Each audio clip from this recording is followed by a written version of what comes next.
selesai. Assalamualaikum.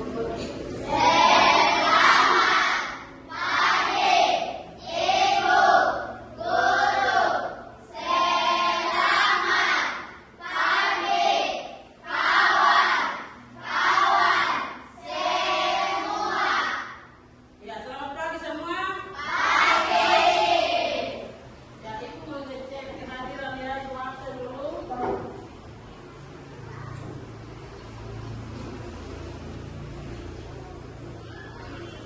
Andi, Alhamdulillah. Joshua, Hadir. Nisa, Hadir. Fani, Hadir. Maria, Hadir. Ali, Hadir. Stefan, Hadir. Billy, Hadir. Yumna, Hadir. Ita, Hadir. Jill, Hadir. Sisi, Hadir. Uli, Hadir. Silva, Hadir. Rizda, Hadir. Aulia, Hadir. Saskia, Hadir. Umi, Hadir. Febri. Hadir.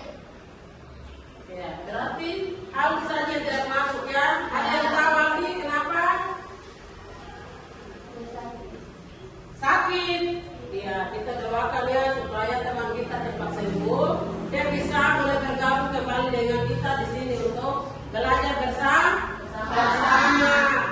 Ya, anak-anak kita menyanyi lagu Indonesia Raya. Semuanya berdiri.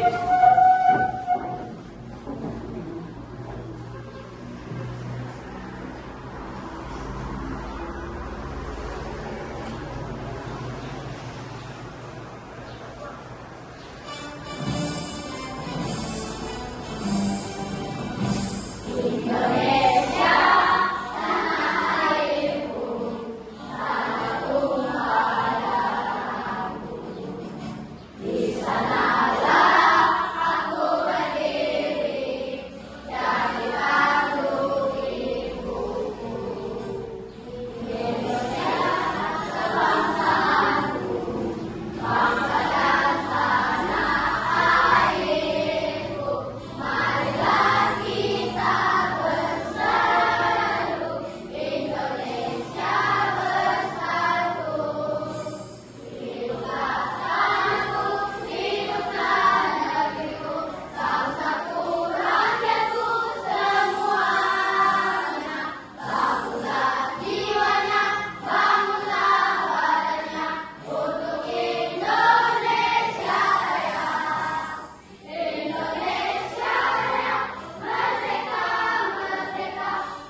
lagi lagu profil Pancasila.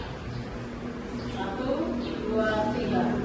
Belajar Pancasila, beriman dan bertakwa pada Tuhan Yang Esa, dan berakhlak mulia, berbineka global, gotong royong mandiri, kreatif dan bernalar kritis. Belajar Pancasila, beriman dan bertakwa pada Tuhan Yang Esa, dan berakhlak mulia, berbineka global, gotong royong mandiri, kreatif dan bernalar kritis. Pernahkah kalian berenang dalam kolam renang? Ya, itu akan ya.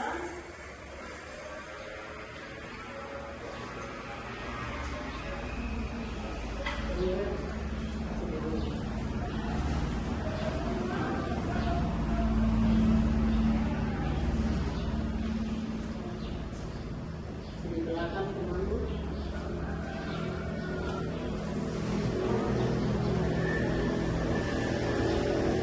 Iya, ibu bertanya lagi, pernahkah kalian berenang di kolam renang? Kalau pernah, bagaimana posisi kalian ketika berenang? Ketika berenang, posisi saya berpikir pada keluar, karena saya digerakkan ke depan dan kaki saya menginjak air agar bisa maju. Iya, tujuan pembelajaran kita hari ini adalah menganalisis pengaruh gaya terhadap gerak benda dengan tepat. Yang kedua, menjelaskan pengaruh gaya terhadap benda dalam air dengan benar.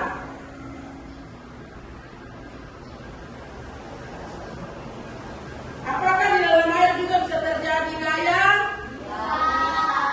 Kalau bisa, coba ada yang bisa jelaskan. Saat kita berenang, tubuh kita di dalam air dan air juga kembali tubuh kita. Iya. Kalau kita masukkan gaya di dalam ke dasar air, kemudian kita lepaskan, apa yang akan terjadi? Hal ini terjadi karena adanya pendorong dari bawah ke atas yang disebut gaya laku. Iya. Mengapa gaya seperti melompat dari dasar air? Karena ada mendorong baik ke atas dan kita dorong semua keluar. Iya, benar. Ya, anak-anak, jangan bosan-bosan untuk belajar ya. Karena dengan belajar, apa yang kita tidak tahu, kita menjadi tahu. Iya, anak-anak, sebentar. Ibu memutar video, kalian akan menyimak dengan baik. Karena di sana nanti ada pertanyaan-pertanyaan, nanti akan kalian menjawab. Bisa? Bisa. Iya.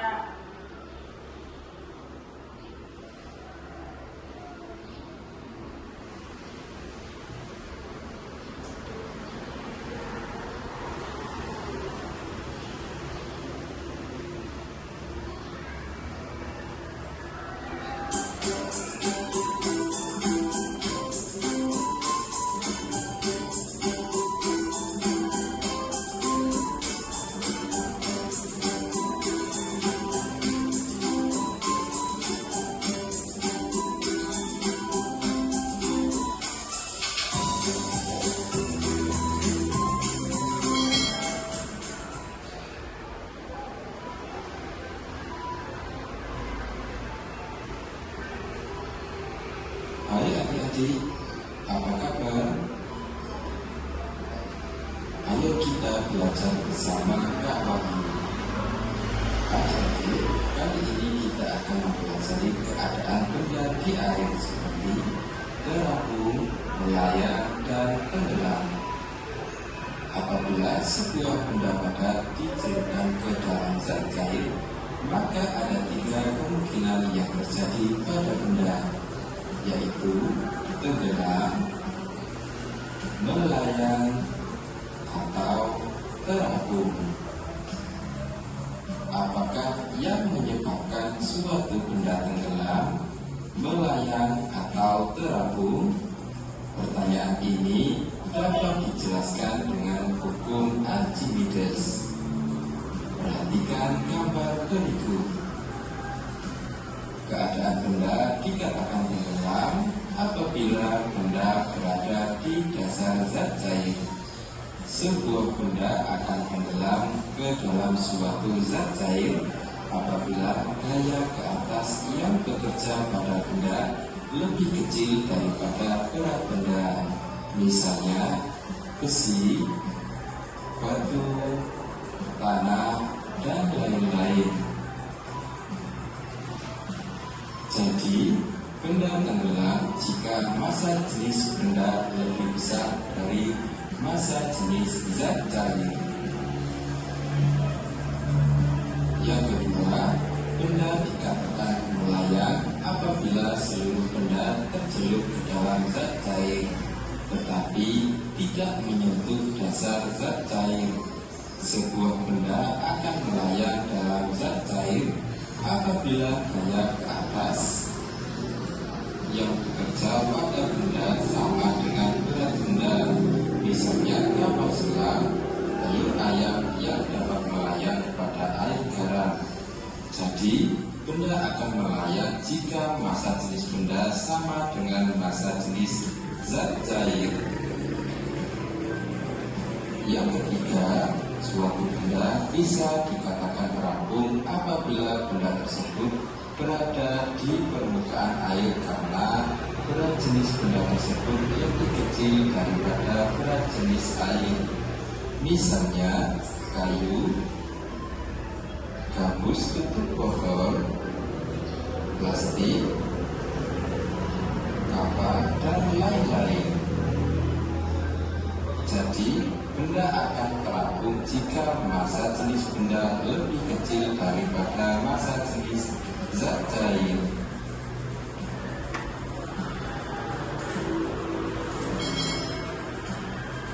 Sekarang, ayo kita melakukan praktikum hukum Archimedes mengenai telur yang tenggelam, mengapung, dan melayang. Alat dan bahan.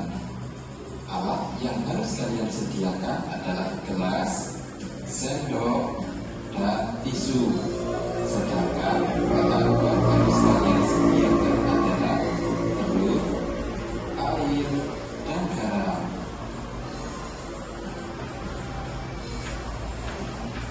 Kemudian ikuti prosedur kerja berikut. Yang pertama, siapkan alat dan bahan yang diperlukan untuk melakukan percobaan. Yang kedua, gelas diberi air, jangan sampai penuh agar pada saat memasukkan telur airnya tidak tumpah, dan dialasi dengan tisu agar tidak basah lantainya.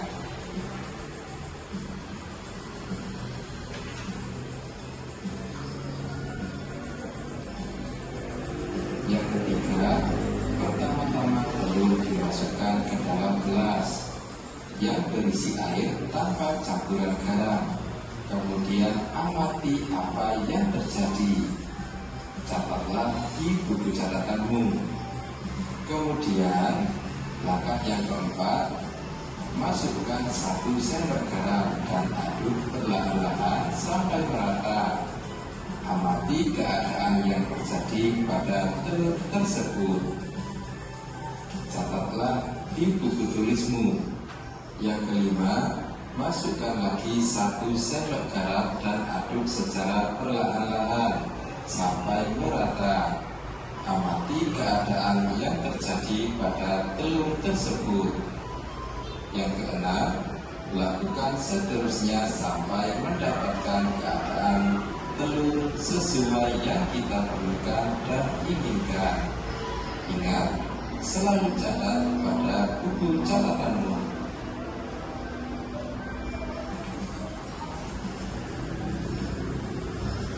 Yang ketujuh, catatlah hasil pengamatan yang telah dilakukan dan buatlah tabel pengamatan untuk mempermudah dan memahaminya.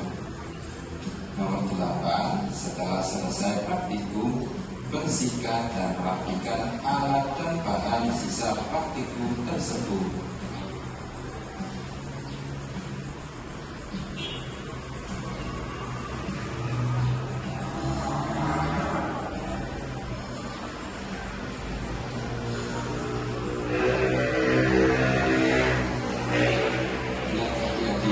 Apakah kalian sudah memahami materi dari video tersebut?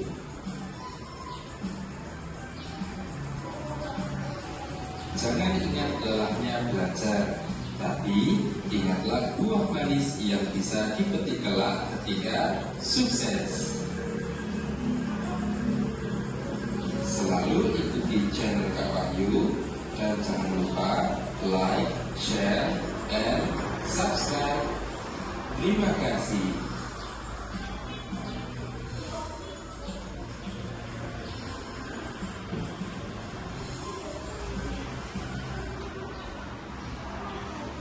Ya, anak-anak, kalian sudah menyimak videonya?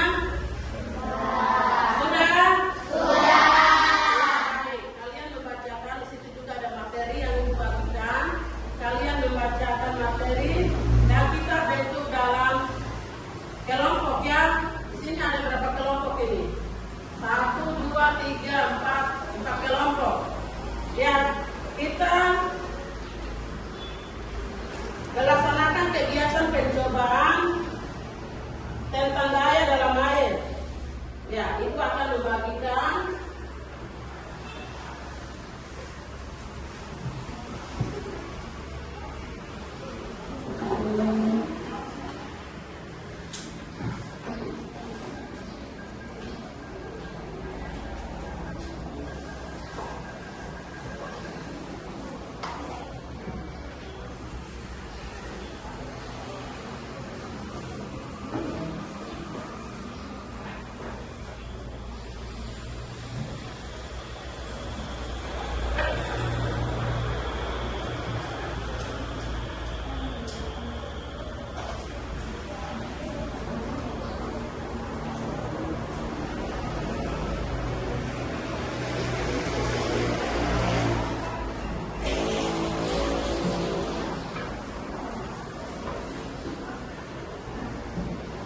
ya, masing-masing kelompok mempraktekkan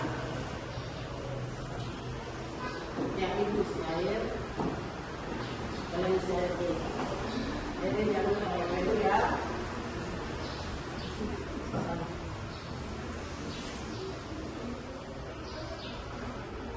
Si airnya jangan kalau sudah. Oke, kita sudah teman. Ya, airnya jangan terlalu penuh. Oke.